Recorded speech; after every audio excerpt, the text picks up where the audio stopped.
नमो नमः श्रीमात्रे नमः। ओम खं ब्रह्म। अद्य वयं चंपूकाव्यस्य दशमभागस्य विषये आलोचनां करिष्यामः।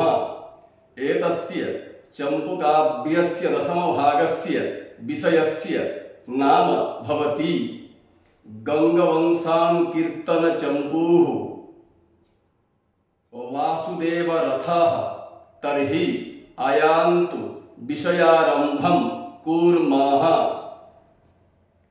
गंगवंशानुकीर्तनं चंपूकाव्यं भवति। गंगवंशानुकीर्तनं चंपूकाव्यं वासुदेवरथः विरचितवान्।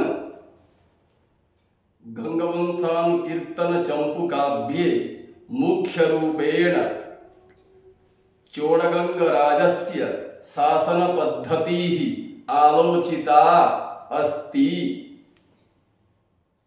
चोडगंगदेवाः कलिंग शासकाः अथवा ओडिशा शासकाः आसीत्।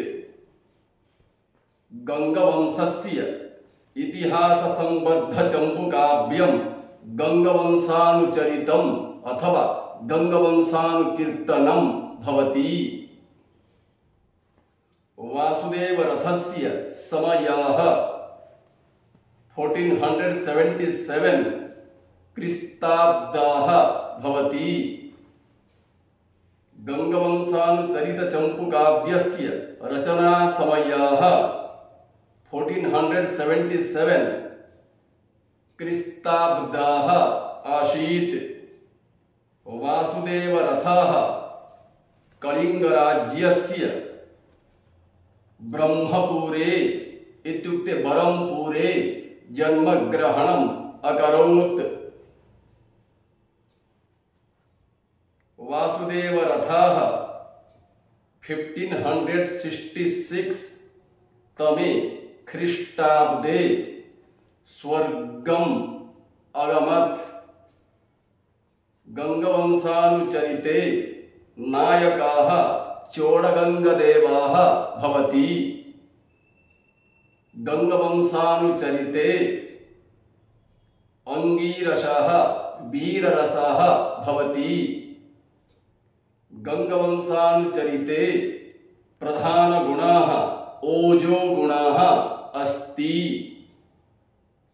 गंगवंशानुचरिते प्रधाना रीति गौड़ी रीति अस्ति। गंगवंशानुचरिते चंपूकाव्ये मुख्या वृत्तिः कैशिकी वृत्तिः भवति। अद्य एतावत् पर्यन्तं दशमभागस्य विषये वयम् आलोचनां कृतवन्तः। श्वः एकादशभागस्य विषये आलोचनां करिष्यामः। अस्मात् सर्वेभ्यः धन्यवादाः। नमो नमः।